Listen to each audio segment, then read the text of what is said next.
क्या आप जानते हैं कि एक ऐसी ऐतिहासिक लड़ाई भी लड़ी गई थी जो 44 साल तक चली, जिसमें न तो बंदूकें थीं और न ही तलवारें, सिर्फ किसानों का अटूट हौसला और सच्चाई की ताकत थी।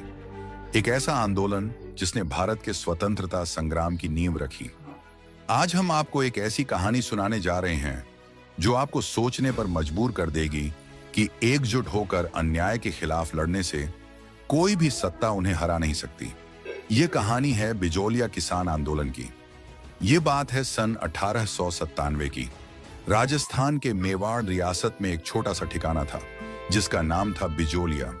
यहाँ के मेहनती किसान, जो मुख्य रूप से ढाकड़ जाति के थे, दिन रात मेहनत करके फसल उगाते थे, लेकिन बदले में उन्हें क्या मिलता था? सिर्फ शोषण और अत्याचार। तत्कालीन जागीरदार राव कृष्ण सिंह और मेवाड़ के शासक महाराणा फतेह सिंह ने मिलकर किसानों पर इतने कर लगाए थे कि उनका जीना मुश्किल हो गया था। क्या आपको पता है, उन पर लगभग 84 प्रकार के कर लगाए गए थे। इनमें कुछ तो इतने क्रूर थे कि मानवता भी शर्मसार हो जाए। जैसे 1903 में लगाया गया छंवरी कर, जो हर किसान को अपनी बेटी की शादी पर देना पड़ता था।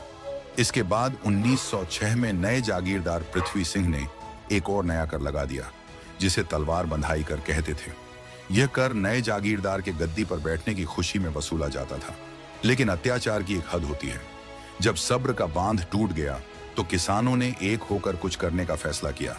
1897 में गिरधारीपुरा गांव में गंगाराम धाकड़ के पिता के मृत्यु भोज पर लगभग सभी किसान इकट्ठा हुए। यहीं किसानों ने अपनी व्यथा महाराणा तक पहुंचाने का निर्णय लिया। नानजी पटेल और ठाकरी पटेल को उदयपुर भेजा गया ताकि वे महाराणा फतेह सिंह से शिकायत कर सकें, लेकिन उनकी बात अनसुनी कर दी गई। उलटे राव कृष्ण सिंह ने उन दोनों को दंडित किया। यह पहला चरण असफल रहा, लेकिन इसने किसानों को एक बहुत बड़ी सीख दी कि उन्हें अपनी लड़ाई खुद लड़नी होगी। इसी बीच किसानों के सबसे बड़े हमदर्द साधु सीताराम दास ने भी अपनी कोशिशें जारी रखीं और मित्र मंडल नामक एक संगठन भी बनाया। पहला प्रयास असफल होने के बाद आंदोलन थोड़ा धीमा पड़ गया। लेकिन हर कहानी को एक नायक की जरूरत होती है। इस कहानी में वह नायक बनकर आए विजय सिंह पथिक, जिनका असली नाम भूप सिंह था। 1916 में साधु सीताराम दास के अनुरोध पर पथिक जी ने आंदोलन की बागडोर संभाली। पथिक जी ने आंदोलन को एक नई दिशा दी।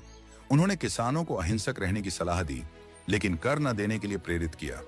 उन्होंने किसानों में जोश भरने के लिए गीत लिखे और उन्हें एक मजबूत संगठन बनाने के लिए प्रेरित किया। 1917 में उन्होंने ऊपर माल पंच बोर्ड की स्थापना की, जिसे भारत का पहला संगठित किसान संगठन माना जाता है। पथिक जी ने इस आंदोलन को बिजोलिया तक ही सीमित नहीं रखा, बल्कि इसे राष्ट्रीय स्तर पर पहुंचाया। लोकमान्य तिलक ने भी इस आंदोलन के समर्थन में अपनी आवाज उठाई। गणेश शंकर विद्यार्थी ने अपने समाचार पत्र प्रताप के माध्यम से इस आंदोलन को पूरे देश में चर्चित कर दिया। यहां तक कि गांधी जी ने भी इस आंदोलन का समर्थन किया। आंदोलन पूरे देश में फैल चुका था और सरकार पर भारी दबाव था। 1922 में ब्रिटिश सरकार के रॉबर्ट हॉलैंड ने किसानों और ठिकाने के बीच समझौता कराने की कोशिश की, जिससे किसानों को कुछ राहत मिली। लेकिन कहानी में अभी भी एक मोड़ बाकी था।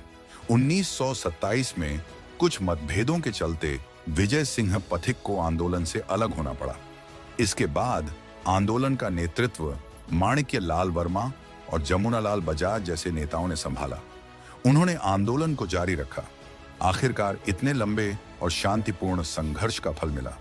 1941 में मेवाड़ के प्रधानमंत्री विजय राघवाचार्य ने किसानों की सभी मांगों को स्वीकार कर लिया। उन पर लगे सभी करों को हटा दिया गया और उनकी जमीन उन्हें वापस दे दी गई। इस तरह 44 साल के इस लंबे संघर्ष ने किसानों को उनकी जीत दिलाई। बिजोलिया किसान आंदोलन सिर्फ किसानों के हक की लड़ाई नहीं थी, बल्कि यह भारत के स्वतंत्रता संग्राम की एक मजबूत नींव भी थी। इसने राजस्थान के दूसरे आंदोलनों को प्रेरित किया और यह साबित कर दिया कि अहिंसा और सच्चाई की ताकत कितनी बड़ी हो सकती है। विजय सिंह पथिक को आज भी राजस्थान में किसान आंदोलन का जनक कहा जाता है और यह आंदोलन आगे चलकर बिजोलिया सत्याग्रह के नाम से भी जाना गया। यह कहानी हमें सिखाती है कि अगर लोग एकजुट होकर अन्याय के खिलाफ लड़ें तो कोई भी सत्ता उन्हें हरा नहीं सकती। तो दोस्तों, यह थी बिजोलिया किसान आंदोलन की कहानी। उम्मीद है कि यह आपको पसंद आई होगी। मिलते हैं अगले एपिसोड में एक नई कहानी के साथ। तब तक के लिए नमस्कार।